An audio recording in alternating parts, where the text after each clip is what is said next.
오늘은 열왕기상 9장의 말씀을 보도록 하겠습니다. 이 9장의 내용은 솔로몬 왕이 하나님 앞에 성전을 건축한 이후에 하나님께서 다시 솔로몬에게 나타나셨습니다. 그리고 솔로몬을 축복하시는 내용인데요. 오늘 이 말씀을 통해서 우리에게 진정한 하나님의 은총이 무엇인가를 말씀을 통해서 깨달을 수 있기를 주님의 이름으로 축복합니다. 9장 1절에 솔로몬이 여호와의 성전과 왕궁 건축을 마치며 자기가 이루기를 원하던 모든 것을 마칠 때에 이제 그가 성전을 건축하고 왕궁을 건축하고 20년 후에 다시 하나님께서 솔로몬에게 나타나신 겁니다. 2절에요.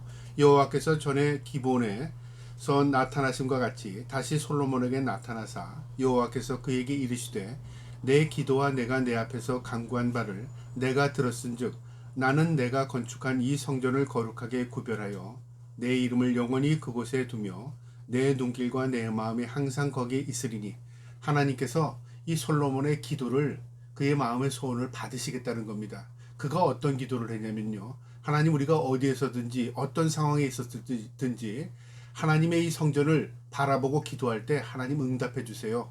그리고 우리가 회개할 때 하나님 용서해 주세요. 그리고 우리가 죄를 지었을 때 깨닫게 해주세요 하는 것이었습니다. 그러니까 하나님 우리가 기도할 때 하나님 만나주세요. 그 기도를 한 거죠. 하나님께서 그 기도를 들으시고 네 마음대로 하나님께서 그 기도를 받으시겠다는 겁니다.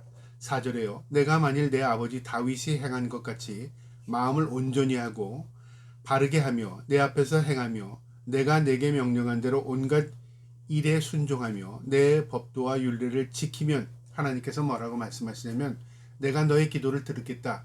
너도 내 말, 내 명령대로 내 뜻대로 살아라 그 말이죠.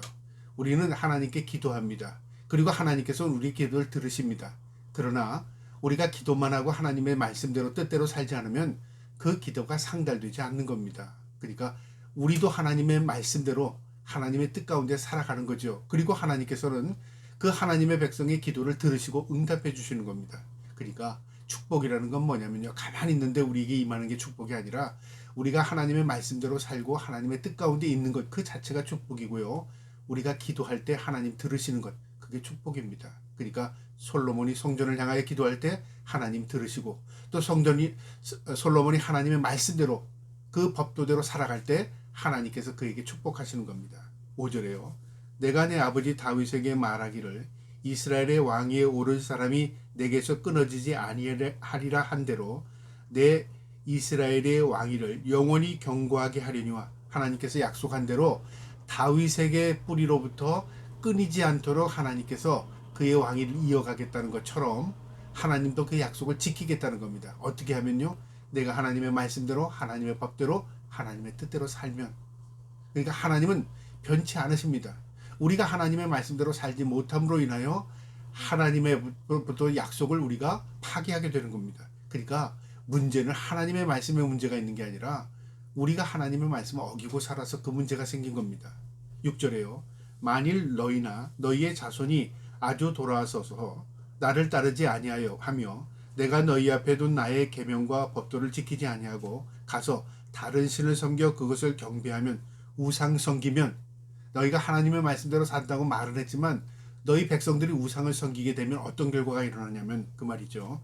내가 이스라엘을 내가 그들에게 땅에서 끊어버릴 것이요 내 이름을 위하여 내가 거룩하게 구별한 이 성전이라도 내 앞에서 던져버리리니 이스라엘은 모든 민족 가운데서 속담거리와 이야기거리가 될 것이며 너희가 만일 그렇게 한다고 말을 해놓고 하나님의 말씀을 저버리고 하나님 말씀대로 살지 않을 뿐 아니라 우상 숭배하면 어떤 일이 벌어지냐면 너희가 지은 그 성전 네가 그렇게 힘써 지은 그 성전도 하나님이 어떻게 하신다고요? 던져버린답니다. 그리고 너희를 우스움거리로 만들어 버리겠다 그 말이죠. 그러니까 중요한 게 뭐냐면요. 내가 무엇을 하나님께 해서 드렸다는 게 중요한 게 아니라 너가 어떤 마음으로 살아가느냐 하나님 그걸 보신다 그 말이죠. 그러니까 우리의 마음을 받으시는 겁니다. 하나님 우리의 심장과 폐부를 헤아리십니다. 우리의 머리카락까지 세시고 우리의 속마음을 아십니다. 그러니까 우리가 하나님 앞에 진실된 마음으로 살아가면 하나님 우리와 함께 하십니다. 그러나 우리가 형식적이고 위선적이고 가식적으로 살아가면 하나님 결코 그곳에 함께 하시지 않는 것입니다. 솔로몬에게 그것을 분명히 말씀하셨습니다. 이 성전이 높을지라도 지나가는 자마다 놀리며 비웃어 이르러 여호와께서 무슨 까닭으로 이 땅과 이 성전에 이같이 행하셨는고 하면 너희가 지금 지은 이 성전 이 왕궁도 화롭고 아름답지만 너희가 하나님의 말씀대로 살지 않으면 우상 숭배하면 이게 오히려 이방인들에게 웃음거리가 된다 그 말이죠. 저 사람들 왜 저거 만들었어? 하나님이 어디 계시는 거야? 이방인들로부터 하나님의 백성들이 웃음거리가 되게 된다 그 말이죠. 그러니까 너희가 온전한 마음으로 살아라 그 말입니다. 9절에 대답하기를 그들이 그들의 조상들을 애굽 땅에서 인도하여 내신 그들의 하나님 여호와를 버리고 다른 신을 따라가서 그를 경배하여 섬김으로 여호와께서 이 모든 재앙을 그들에게 내리심이라 하리라 하셨더라. 이방인들의 입에서 무슨 얘기가 나오냐면요. 저들이 저렇게 사는 것은 하나님을 버려서 그래. 하나님을 버리고 다른 신을 섬겨서 그래. 참 우습죠. 참 비참하죠. 하나님의 백성이 하나님을 버리고 우상을 섬기고 있다. 이게 이방인들이 그 얘기를 한다 그 말이죠. 오늘날로 말하면 저 사람들 예수 잘못 믿어서 그래. 저 사람들 하나님 몰라서 그래. 저 사람들 하나님 우습게 여겨서 그래. 그 말이죠. 누가 그런 얘기를 해요? 믿는 사람이 그 얘기를 하는 게 아니라 믿지 않는 사람의 입을 통해서 믿는 사람들을 이렇게 우스갯거리가 만들게 되게 하겠다 그 말이죠. 어떻게 하면 우상 숭배하고 하나님 말씀대로 살지 않으면. 그러니까 우리가 하나님을 섬긴다는 게요. 어떤 뭐 형식적이고 외식적이고 겉모양 칠해로 믿는 게 아닙니다. 하나님 앞에 우리의 마음을 드리는 겁니다. 말씀대로 사는 것입니다. 그게 하나님을 섬기는 자들의 모습입니다. 그 다음에 10절부터 이 내용은요. 솔로몬이 하림과의 거래, 그 다음에 여러 나라들과 거래해서 무역이 왕성해진 겁니다. 이것은요 하나님의 축복이기도 하지만 한편으로는 그 축복이 오히려 이들에게 화가 되기도 한 것입니다. 그러니까 중요한 거죠. 무엇을 가졌기 때문에 축복이 아니라 무엇을 가지고 어떻게 행했느냐가 더 중요한 겁니다. 내가 돈을 많이 벌었다. 그게 한편으로는 축복이 될 수도 있지만 한편으로는 그게 화가 될 수도 있습니다. 왜냐하면 그 물질로 인하여 하나님을 우습게 여기게 되고 물질로 인하여 하나님에 대한 믿음 다 상실하고 결국 그것이 오히려 더 화가 되는 그런 결과를 가질 수 있다 그 말이죠. 10절에요. 솔로몬이 두 집 곧 여호와의 성전과 왕궁을 20년 만에 건축을 마치고 갈릴리 땅의 성읍 20곳을 하림에게 주었으니 이는 두로왕 하림이 솔로몬에게 그 온갖 소원대로 백향목과 잣나무와 금을 제공하였습니다.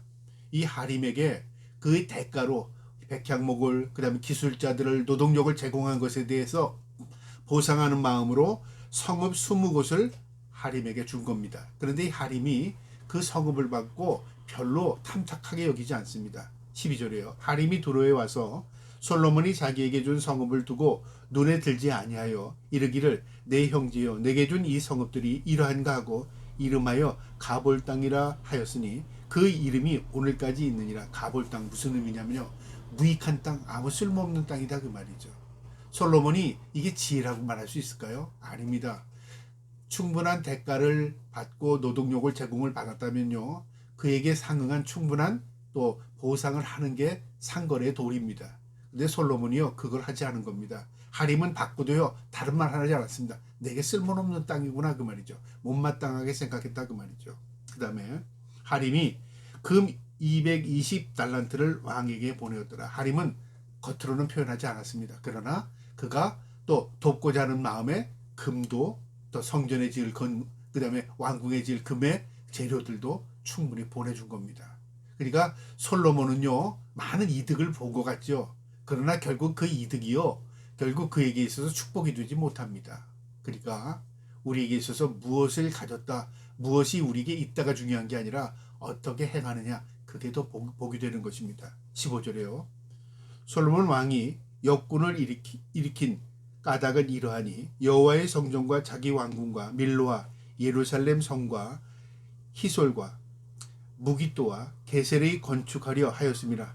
그가 많은 일꾼들을 모으고 많은 또 이 건축 자재를 모은 이유는 성전 짓고 왕국 짓고 그 다음에 성벽을 짓고 그 다음에 무기또 게셀 이런 많은 건축을 하기 위해서 이 많은 노력을 쏟아부었다 그 말이죠. 솔로몬 때 많은 건축을 했습니다. 그 뒤에도 쭉 나오는데요. 16절에 전에 애굽왕 바로가 올라와서 게셀을 탈취하여 불사르고 그 성읍을 사는 가나안 사람을 죽이고 그 성읍을 자기 딸 솔로몬의 아내에게 예물로 주었더니 솔로몬이 게셀과 아래 베트론을 건축하고 또 바알닷과 그 땅에 있는 다드몰과 자기에게 있는 모든 국고성과 병거들과 마병의 성들을 건축하고 솔로몬이 또 예루살렘과 레비논과 그가 다스리는 온 땅에 건축하고자 했던 것은 다 건축하였는데 모든 것을 건축한 겁니다. 건물을 많이 지었다 그 말이에요. 발전했다 그렇게만 볼 게 아니라요.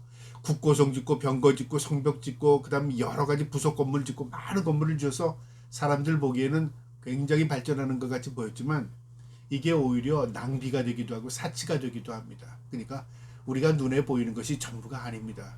우리가 때로는요 과소비라는 게 있잖아요. 과한 소비입니다. 그 정도까지는 소비를 하지 않아도 되는 건데요. 너무 많은 것을 소비하게 되면 오히려 그게 화가 부를 수도 있습니다. 이 일로 인해서 솔로몬은요 많은 역군들을 일으켰잖아요. 노동을 많이 시킨 겁니다. 그러니까 백성들이 어떻게 될까요? 힘이 들게 되는 거죠. 또 건물을 지려면 돈이 많이 필요하잖아요. 또 노동력을 많이 사게 되면 임금을 줘야 됩니다. 이처럼 국고를 많이 낭비하는 일도 벌어진 겁니다. 어쨌든 이 시기에 건물을 많이 지었습니다. 20절에요. 이스라엘 자손이 아닌 아모리 사람과 헷 사람과 브리스 사람과 히비 사람과 여부수 사람 중 남아있는 모든 사람, 그러니까 가나안 땅에 있는 이 일곱 족속, 이방인 족속들의 남은 자들, 죽지 않고 살아있는 자들을 다 끌어다가 다 노동시킨 겁니다. 21절에 곧 이스라엘 자손이 다 멸하지 못하므로 그 땅에 남아있는 그들의 자손들을 솔로몬이 노예로 역군을 삼아 오늘까지 이르렀으되 그들을 다 노예로 삼아서 일시켰다는 거죠. 그러니까 그들에게도 평화도 없었고 또 자기 이 히브리인들에게는 감독자를 세워서 그들을 관리하게 했습니다. 22절에 다만 이스라엘 자손은 솔로몬이 노예를 삼지 아니하였으니 그들은 군사와 그 신하와 고관과 대장이며 병거와 마병의 지휘관이 되었음이더라. 지휘관을 시켜서 이 이방인들을 관리하게 하고 노역을 부리게 했다 그 말이죠. 이것이 이 나라가 부강했다, 발전했다 그렇게도 볼 수 있지만 한편으로는 애굽의 모습과 비슷하지 않습니까? 자신들이 애굽에 있을 때요 그런 노역으로 인해서 고생을 했습니다.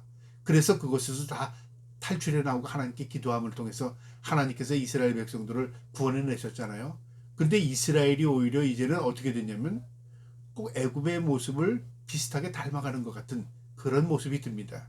우리가 때로는요 북이 영화를 누리고 또 부흥하고 발전한다는 것 거기에 초점을 맞추다 보면 나중에는 어떻게 되냐면요 우리만 생각하게 됩니다.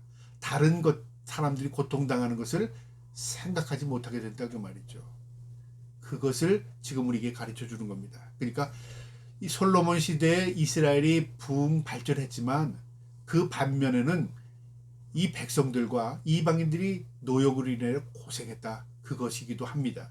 23절에요. 솔로몬에게 이를 감독하는 우두머리 550명이 있어 일하는 백성을 다스렸더라. 바로의 딸이 다윗성에서부터 올라와 솔로몬이 그를 위하여 건축한 궁에 이를 때에 솔로몬이 말로로 건축하였더라. 그러니까 자기 아내를 위하여 또 성을 건축한 겁니다. 25절에 솔로몬이 여호와를 위하여 쌓은 제단 위에 해마다 3번씩 번제와 감사의 제물을 드리고 6월절 7.7절 초막절이죠. 또 여호와 앞에 있는 제단에 분향하니라. 이에 성전 짓는 일을 마치니라. 성전이 이렇게 완전히 짓고 봉헌하고 매년 3번씩 6월절 7.7절 초막절에 하나님 앞에 제사를 드렸다 그 말이죠.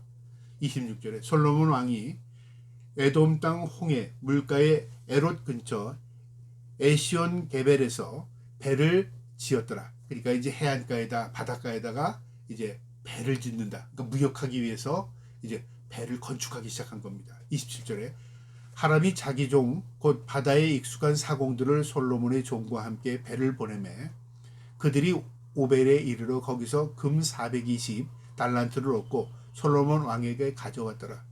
전적으로 이 하림이 이 솔로몬 왕 이스라엘을 도왔던 이유는요. 뭐 친분 관계 때문에 특별히 마음에 들어서 솔로몬이 좋아서 그것보다는요. 이 하나님의 섭리입니다. 솔로몬 시대에 전쟁이 많이 없었습니다. 전쟁이 없었고요. 솔로몬 시대에 이 이웃 나라들이 관계가 좋았습니다. 솔로몬 시대에 이 오벨이 이 솔로몬을 적극적으로 도왔습니다. 이 모든 것, 국제 정세뿐만 아니라 이 모든 것들이요, 살기 편한 시대였고 부흥할 수밖에 없는 그런 환경을 주님께서 주신 겁니다. 솔로몬이 잘해서, 여러분, 우리는 단면적으로 솔로몬의 이 열왕기를 읽으면 솔로몬이 잘해서 그렇게 볼 수도 있겠지만요, 이 반면의 배경을 보면 하나님께서 그를 태평성대를 누릴 수 있도록 은혜를 베풀어 주신 겁니다. 환경을 주신 겁니다. 그러나 이 환경, 좋은 환경이 결국 솔로몬을 타락하게 하는 원인이 되기도 합니다. 오늘 이 말씀을 통해서요, 복의 근원은 하나님이십니다. 하나님이 우리에게 은혜를 베풀 때 우리가 그 은혜를 망각하지 않고 하나님의 말씀대로 살아가고 믿음으로 살아가고 하나님의 뜻대로 살아가면 하나님께서 그를 더 큰 은혜와 축복을, 은총을 베풀어 주십니다. 그러나 그 하나님이 준 축복을 망각하고 오히려 욕심스럽게, 오히려 자기중심적으로, 그리고 세상으로 점점 가까이 나가고 타락하게 되면 결국 그게 화가 되는 겁니다. 오늘 이 말씀 마음에 두시고요, 하나님의 은총을 누리는 자는 어떻게 살아야 하는가 말씀을 통해서 깨달을 수 있기를 주님의 이름으로 축복합니다.